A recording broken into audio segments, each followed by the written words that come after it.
Ko'pincha aholi qimmat dorilar yaxshi ta'sir qiladi deb o'ylashadi. Bu qanchalik to'g'ri?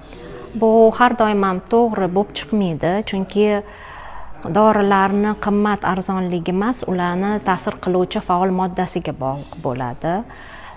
Masalan, paracetamol dorisi har xil nomda, har xil brenddan chiqadi, narxi ham har xil bo'ladi, lekin tarkibi bitta narsa.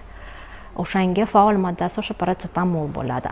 Dorilarning qimmatligiga kelganda bularga bir nechta omillar ta'sir qiladi. O'sha preparatni brendi, reklamasiga ketgani, keyin qadoqlanishi, qo'shiladigan komponentlari ta'sir qiladi. Atak ta'sir qiluvchi moddasi bir xil bo'lsa, ta'siri ham yaxshi bo'ladi. Dorini olayotganda bu bemorlarimizning o'ziga ham bog'liq, samovnusheniyasi, ya'ni o'ziga o'zini ishontirishda ham. Shu arzon dori olyapmanmi, bu ta'sir qilmaydi deydi bir xillari.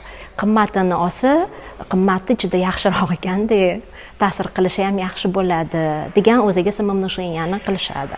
Shu ham baribir rol o'ynaydi.